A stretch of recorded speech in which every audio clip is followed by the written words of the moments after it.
वो किसी को ऐसे सौंपेंगे, मुझे नहीं लगता। जी। राइट। मैं सुनील शुक्ला साहब का बहुत स्वागत करूंगा और सुनील जी के पास ही जाना चाहूंगा। सुनील साहब, हम लोग दो तीन चीजों पे बात कर रहे थे। एक तो हमने ये आरंभ जो किया था कि असम और जो पुडुचेरी में जो एक बम्पर वोटिंग हुई है, तो कहीं ना कहीं धड़कनें बीजेपी की ज्यादा बढ़ी हुई है कि खोने के लिए उसी के पास है। बाकी तो कांग्रेस को तो पाने की ही संभावना है, उम्मीदें ज्यादा है। और दूसरा, आज जो एक कहा गया, आपने अमित शाह की प्रेस कॉन्फ्रेंस देखी कि पश्चिम बंगाल उनके लिए यक्ष प्रश्न है, कैसे ये इनके पहले भी दो बार कोशिश हुई और वो परवान नहीं चढ़ी थी।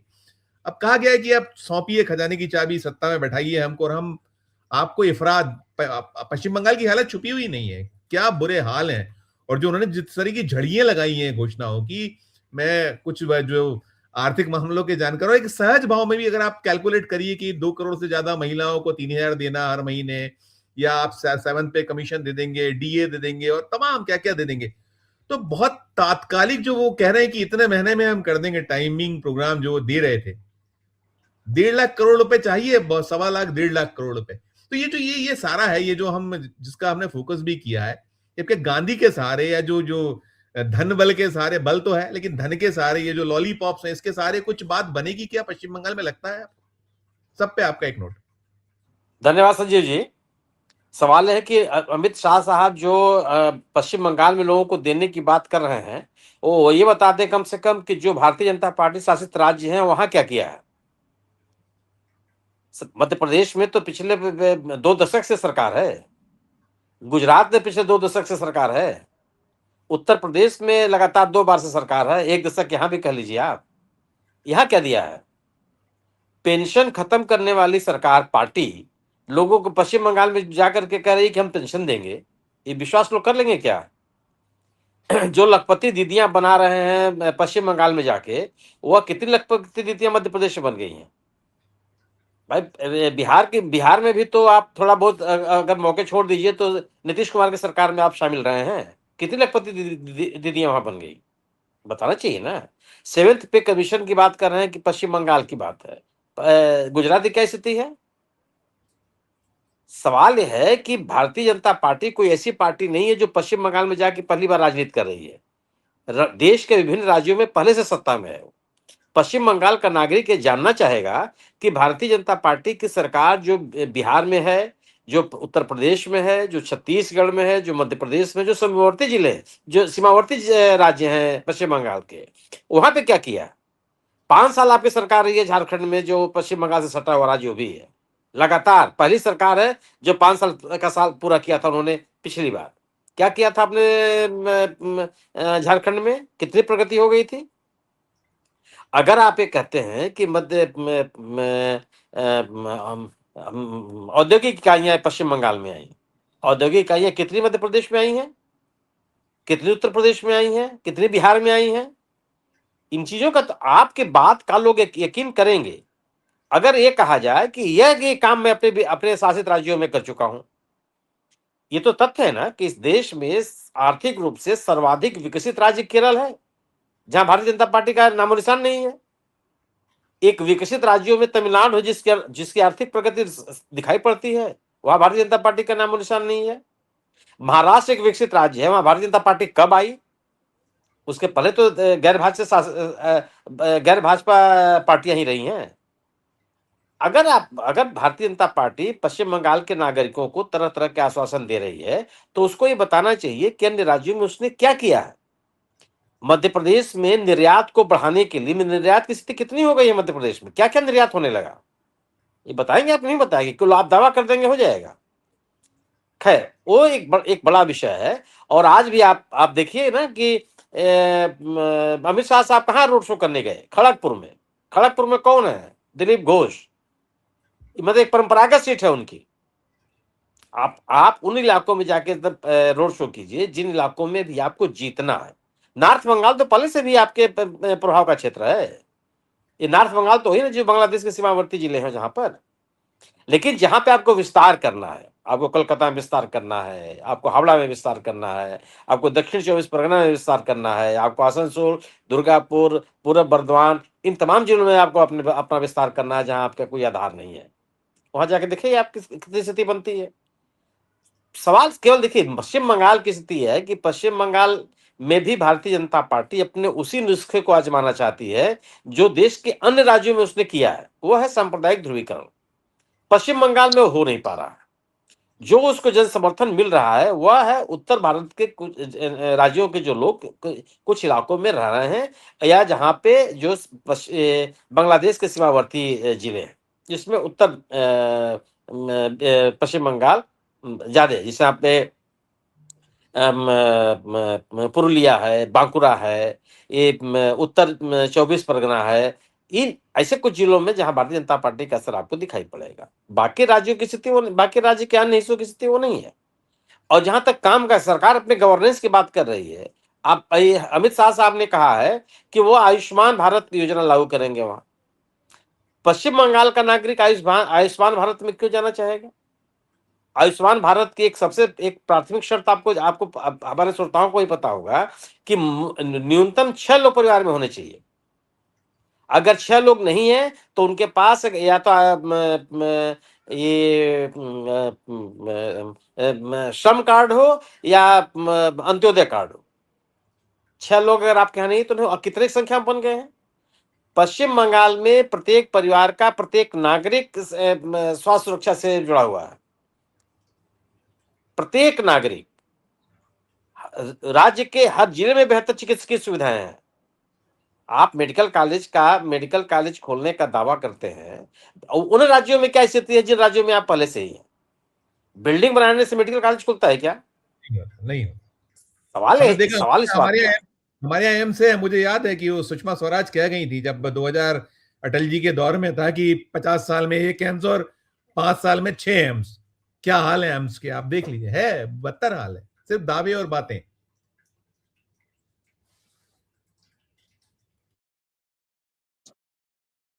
सवाल है संजीव जी कि ये जो एम्स है पहले से खुलते चले आ रहे हैं और यूपी सरकार ने भी खोलना चाहिए, लेकिन यह कर देना कि पिछले 3 कार्यकाल में ममता बनर्जी सरकार ने कुछ नहीं किया, ये तो उचित नहीं है।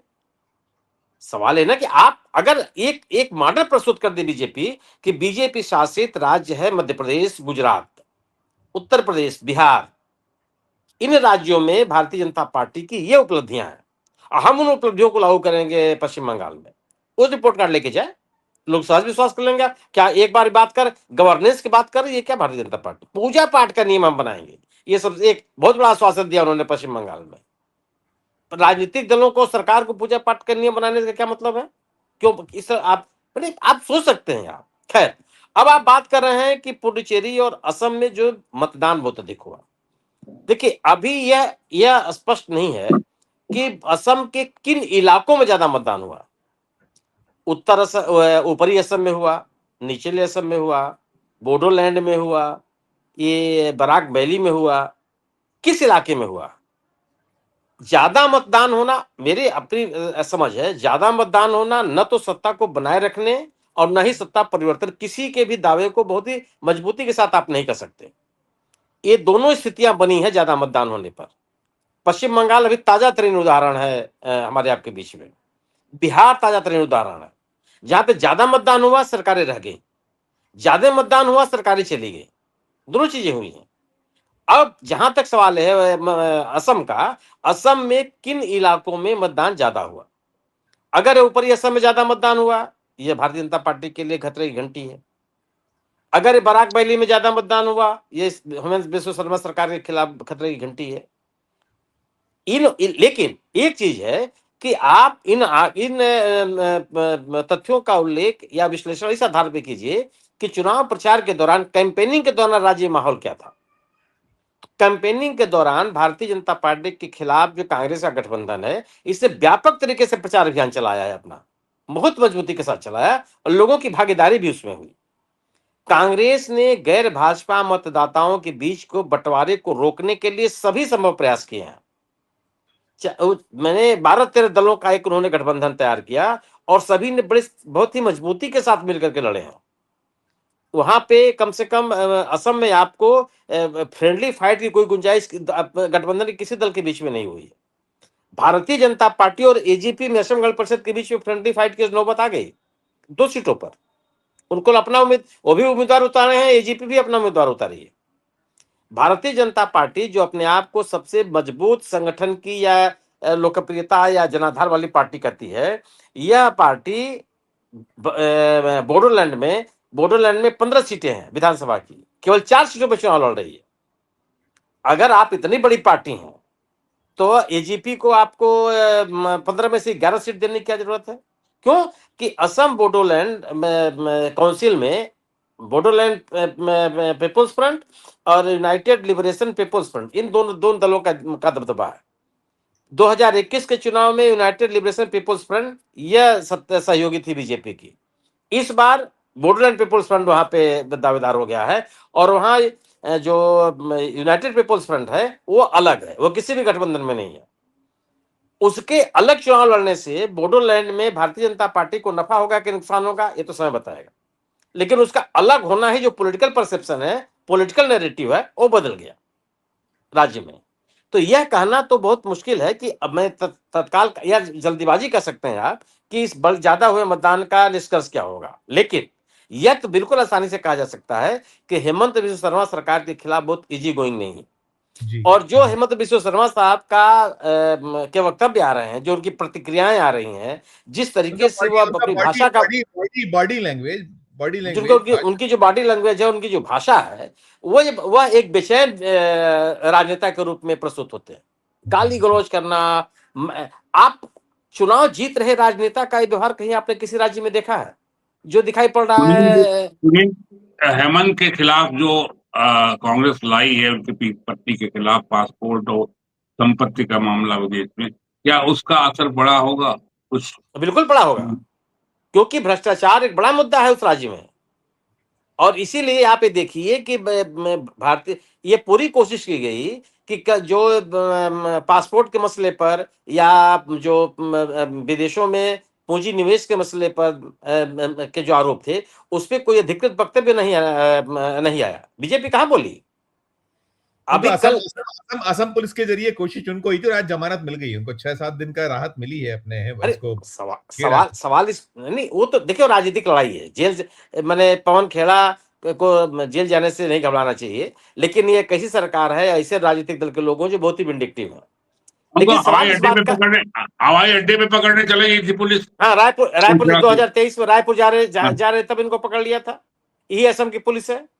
सवाल है कि एक आरोप लगे हैं उस, अरे भाई हेमंत बिश्व शर्मा साहब भी गौरव गोगोई के खिलाफ क्या आरोप लगाते रहे हैं? पाकिस्तान से रिश्ता है, सोरोस के फाउंडेशन से रिश्ता है, इनकी पत्नी का वो है, इनके बेटे का वो है, दुनिया भर के आरोप लगाते रहे हैं वो।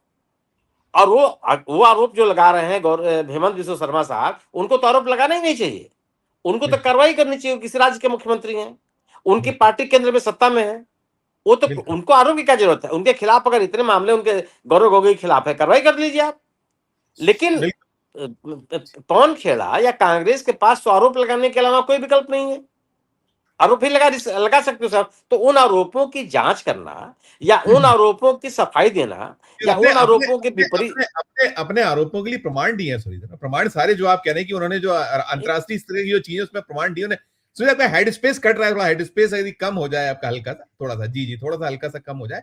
मुझे एक सवाल और भी करना था आपसे, फिर एक सवाल और बाद में मैं आप दोनों से करूंगा। एक सवाल सुनील सर इसमें ये भी जोड़ दीजिएगा। मैं एक तो 2 चीजें हैं, एक तो आपने महाराष्ट्र वाला देखा होगा, हम कह रहे हैं कि सामनाम दंडभेद वाला जो सिलसिला है, इलेक्शन कमीशन ऑफ इंडिया उतना अब परवान उनकी चीजें चढ़ नहीं पा रही हैं। जो एसआईआर को भी ममता बनर्जी एंड कंपनी है, उन्होंने टीएमसी ने भरपूर तरीके से डिफेंड करने का जो हो सकता था पूरी ताकत से किया, उन्होंने दर्शाया, दिखाया, और कहीं वो उनके लिए ये भी निकला है कि वो कार्ड के तौर पर भी, कि उनके खिलाफ जो कह रहे हैं कि एंटी इनकम्बेंसी की कहीं कार्ड भी बन रहा है, ऐसा भी कहीं निकल रहा है। क्या होगा वो तो 4 मई को हम लोग देखेंगे। और दूसरा, महाराष्ट्र में एक बॉम्बे हाईकोर्ट का फैसला आया है, वो जो ईवीएम की जांच वाला, छोटा सा मामला, लेकिन है वो कहीं ना कहीं ये चीजें द्योतक है कि अब चीजें हैं जिसके लिए जवाबदेह नहीं, जो बचते आए वो बच नहीं पाएंगे, आपको चीजें खुलेंगी, आएंगी सामने। दोनों पे एक टिप्पणी आपके साथ में बिहार पे भी चल रहा था, बिहार में जो नीतीश के बाद जो चेहरा है उसको लेकर भी आप टिप्पणी कीजिएगा। उसमें एक सवाल करूंगा, अंतरराष्ट्रीय स्तर का जो बैठक होनी है कल इस्लामाबाद, पहले इस पे। नहीं, देखिए पश्चिम बंगाल में जो एसआईआर के बाद नामों का कटना, ये घोर चिंताजनक है। यह देश के प्रत्येक नागरिक के लिए चुनौती है। यह सवाल राहुल गांधी का नहीं है, यह सवाल नरेंद्र मोदी जी का नहीं है, यह सवाल ममता बनर्जी का नहीं है। यह सवाल देश में जमहूरियत को बचाए रखने का है। मतदाता सूची से लोगों का नाम कटना, उनको मताधिकार से वंचित करना इस देश के नागरिकों के सामने बहुत बड़ी चुनौती है। 91 लाख लोग, मैंने सामान्य लोग संख्या नहीं होती है। उत्तर प्रदेश में 2 करोड़ लोगों के नाम कट गए जो बिहार जनता सूची है। ये क्या तरीका है? कहां ले जा रहे हैं आप देश को? किसी से मताधिकार कैसे छीना जा सकता है? और लोगों को मताधिकार उनके अभिलेखों के आधार पर कैसे होगा? जो इस देश में रह रहा है, सार्वभौम मतदाता बनने की प्रक्रिया हमेशा से अपनाई जाती रही है। जो व्यक्ति इस देश में रह रहा है उसका नाम मतदाता सूची में होना चाहिए। सर्वोच्च न्यायालय ने भी ये कहा है अपने आदेश में। पहले के एक का मुकदमा है गुलाम सरवर या उस मुकदमे का ऐसे ही कुछ नाम, जिसमें कहा गया है कि निर्वाचन आयोग अगर किसी व्यक्ति को लेकर के उसके मन में संदेह है तो उसकी जानकारी वो केंद्र सरकार को देगा, अपने स्तर पर निर्णय नहीं कर लेगा। क्या हो रहा है? आपने कहा ट्रिब्यूनल में जाएगा, ट्रिब्यूनल बने तक नहीं है, चले शुरू नहीं हुए और मतदाता सूची डिक्लेयर हो गई, फ्रीज हो गई। निर्वाचन का तो नियम है कि जिस विधानसभा क्षेत्र में नामांकन की प्रक्रिया पूरी हो गई वहां की मतदाता सूची फ्रीज कर दी जाएगी। फ्रीज हो गई वो, अब क्या कर लेंगे आप? क्या? और उसके बाद ये कहना कि साहब अगली बार आप वोट दे दीजिएगा, ये सामान्य बात है। अगर हम अपने राज्य में सरकार बनने की प्रक्रिया में मेरी सहभागिता नहीं है तो किस बात के लिए मैं अपने आप को एक आजाद देश का नागरिक मानूंगा? मैं अगर मुझे मताधिकार से वंचित कर दिया गया प्रक्रिया के तहत। मैं बाहर का व्यक्ति नहीं हूं, मैं घुसपैठिया नहीं हूं। घुसपैठियों की पहचान आप करेंगे नहीं, घुसपैठियों के नाम पर लोगों का नाम आप काट देंगे। बावजूद इसके मेरा मानना यह है कि भारतीय जनता पार्टी पश्चिम बंगाल में पैर जमा नहीं पाएगी। आम स्वीकृति भारतीय जनता पार्टी की पश्चिम बंगाल में नहीं है। कितना भी कोशिश कर ले बीजेपी, संभव नहीं है वो। ठीक। जहां तक बात आपने कही बिहार की, बिहार में लोगों से आप बात करके सुन लीजिए, गैर नीतीश कुमार की सरकार लोगों को स्वीकार नहीं है। आप किसी को मुख्यमंत्री बना दीजिए, आप कुछ भी कर लीजिए, भारतीय जनता पार्टी ने बिहार में अपने राष्ट्रवाद और भ्रष्टाचार के खिलाफ दोनों मुद्दों को खो दिए। अगर सम्राट चौधरी मुख्यमंत्री बनाए जाते हैं तो परिवारवाद के भी प्रतीक हैं वो। अगर सम्राट चौधरी मुख्यमंत्री बनाए जाते हैं तो प्रशांत किशोर ने कितने कितने गंभीर आरोप उनके खिलाफ लगाए हैं। उस किसी भी आरोप का संज्ञान तक नहीं लिया बीजेपी ने। उससे भ्रष्टाचार के भी आरोप है, गंभीर भ्रष्टाचार के आरोप है। तो भारतीय लोगों ने बिहार में नीतीश कुमार को मुख्यमंत्री बनाए रखने के लिए मतदान किया। किन कारणों से जा रहे हैं, मेरे जैसा व्यक्ति अभी तक नहीं समझ पाया कि एक मुख्यमंत्री सामान्य रूप से एक राज्यसभा का सदस्य क्यों बनना चाहेगा। कौन से कारण है, कैसे हो सकता है कि बाद में खुले, आज तो उसकी व्याख्या करना बहुत मुश्किल है। लेकिन इतना जरूर है कि निश्चित रूप से कोई ना कोई दबाव में है वो। महाराष्ट्र के जो ईवीएम की जांच का आदेश है वो उसी तरह का जांच का आदेश है जो चंडीगढ़ में चुनाव के दौरान जांच का आदेश दिया था न्यायालय ने।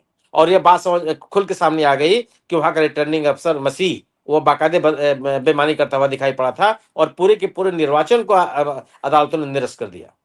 लेकिन जिस व्यक्ति के ऊपर उस समय रिटर्निंग अफसर के रूप में चुनाव को प्रभावित करने के आरोप ही नहीं लगे, सिद्ध भी हुआ। तो इसलिए मुझे लगता है कि हो जाए ट्रम्प इजराइल का साथ छोड़ देंगे तो अपने आप समझौता हो जाए। राइट सुनील सर, इसमें एक चीज और भी देखिए, वो जो जलडमरू मध्य है आपका, उसमें हाँ आज 10 जहाज हो पाए, 10 में भी वो 4-5-6 तो कुछ 2-3 ईरान के थे और कुछ माल वाहक थे और तेल और नहीं हुआ सारा कुछ। तो ये जो सारा सीन है, ये सीन आगे क्या और करवट लेने की संभावना है? आप देखें, ईरान ने तो साफ मना कर दिया कि नहीं, पहले आप लेबनान वाला जो है वो वहां हमला बंद करिए, हमारी शर्तों पर बात करिए, तब हम बात करेंगे। क्या देख रहे हैं इसको, कैसे एक समअप नोट सर आप? अगर लेबनान और फिलिस्तीन का मुद्दा इस शांति वार्ता में शामिल नहीं होगा तो खाड़ी के इलाके में शांति बहाल नहीं हो सकती। अगर इजराइल लेबनान पे फिलिस्तीन पे हमला करता रहेगा तो खाड़ी के इलाके में शांति बहाल नहीं हो सकती। अगर इजराइल को इन हमला करने से रोका नहीं गया तो खाड़ी के देशों में शांति बहाल नहीं हो सकती। इजराइल हमला करेगा, हमास रिटेलिएट करेगा, इजराइल हमला करेगा, हिजबुल्लाह रिटेलिएट करेगा और हमास और हिजबुल्लाह दोनों को ईरान का समर्थन और सहयोग मिलता रहेगा। अगर ईरान अगर ये बात कर रहा है कि शांति वार्ता में लेबनान को और फिलिस्तीन को शामिल किया जाए, तो वह उसका वाजिब सवाल है।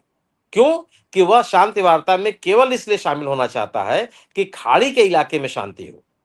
वह अस्थायी शांति की बात कर रहा है, वह युद्ध विराम की बात नहीं कर रहा है। और अस्थायी शांति के लिए आवश्यक है कि जो कारक युद्ध के लिए बने हुए हैं, उन कारकों को रोका जाए। और अगर इन कारकों को नहीं रोका गया और इजराइल का एक विस्तारित स्वरूप की बात वो करता रहा, एक विस्तारित इजराइल की जो कल्पना है नेतन्याहू की, अगर उस पर अमल होता रहा तो वहां शांति बहाल नहीं हो सकती। क्यों? कि अगर इजराइल लेबनान पे हमला करेगा, और करेगा ही करेगा, क्योंकि वो कह रहा है कि हम दक्षिण लेबनान पे कब्जा करेंगे। वो कह रहा है कि गाजा में हमारा अधिकार होगा और गाजा में जो फिलिस्तीन है उसको खाली करके चले जाए। लगातार कह रहा हूं, गाजा में उसने नरसंहार किया है, वो युद्ध अपराधी है। अगर आप इजराइल को इस मौके पर इन बिंदुओं पर रोकेंगे नहीं, तो खाड़ी के देशों में शांति बहाली कैसे कर सकते हैं आप? यह तो साबित हो गया कि अमेरिकी अड्डे, सैनिक अड्डों के बना देने मात्र से शांति बहाली नहीं हो सकती। ईरान एक ऐसा देश नहीं है जो केवल सैनिकों की मौजूदगी मात्र से अपने आप को संघर्ष से दूर रखेगा। उसको भी अपने इस खाड़ी के इलाके में अपना नेतृत्व स्थापित करना है। वह खाड़ी के देशों को बार बार कहता रहा है कि आप अमेरिका के भरोसे नहीं रह सकते, आप नाटो के भरोसे नहीं रह सकते। उसको अपने देशों के बीच में एक संदेश देना है और उसकी लीडरशिप हासिल करनी है। ऐसे में जब वह लेबनान और फिलिस्तीन के मुद्दे पर चुप क्यों रहेगा? जबकि पूरी इजराइल की सरकार हमेशा से कहती रही है कि हम लेबनान के फिलिस्तीन के साथ हैं और दो राष्ट्रों के सिद्धांत में विश्वास करते हैं। हमारा देश भी फिलिस्तीन के साथ खड़ा रहा है। महात्मा गांधी तक ने कहा था कि जो फिलिस्तीन का इलाका है फिलिस्तीनियों के लिए है, वो किसी अन्य का नहीं है। आज हम कहने लगे हैं कि हम इजराइल के साथ हैं, इजराइल के साथ बने रहेंगे। क्यों बने रहेंगे?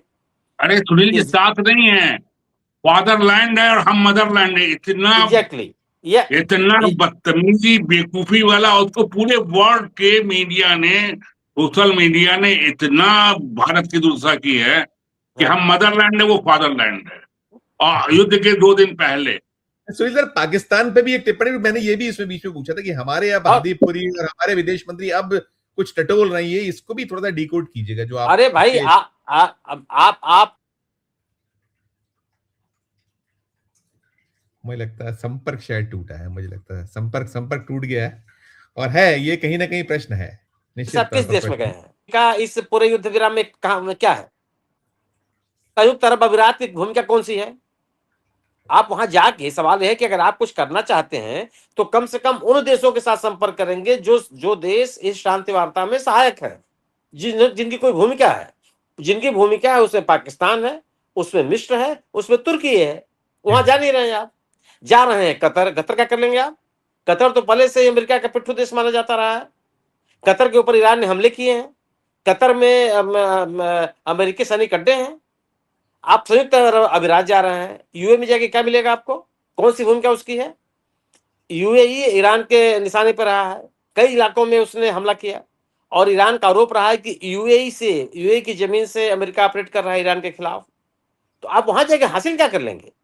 सवाल इस बात का, यह भारत हमारी मोदी सरकार की बहुत बड़ी विफलता है कि जिस पाकिस्तान को दुनिया के मंच पर भारत आतंकवाद के नाम पर अलग थलग करने में लगा हुआ था, सफल भी हो गया था, वह पाकिस्तान दुनिया के इतने बड़े क्राइसिस में शांति का दूत बन के सामने आ गया। अमेरिका ने उसको स्वीकार कर लिया, ईरान ने उसको स्विकार कर लिया। अरे अभी किसी एक राष्ट्र ने उसको शांति नोबेल पुरस्कार देने की बात कर दी है। अब बताइए आप, ये भी जिस पाकिस्तान को यह अमेरिका कहता रहा है कि आतंकवादियों का देश है, तमाम देशों ने उसके साथ अपने रिश्ते तोड़े, अंतरराष्ट्रीय मंचों पर उसकी भर्त्सना की गई। आज वो पाकिस्तान की यह भूमिका हो गई, और आप अपना मुंह चुराने के लिए उसको दलाल और पता नहीं क्या क्या संज्ञा दे रहे हैं। अगर शांति बहाली के लिए किए जा रहे प्रयास दलाली हैं, तो फिर शांति बहाली कैसे होगी? ठीक बात कौन करेगा इसको? बिल्कुल नहीं सुनील सर, टोटली फेल है मामला, चाहे आप राष्ट्रीय स्तर पर ही करो, अंतर्राष्ट्रीय स्तर तो सुपर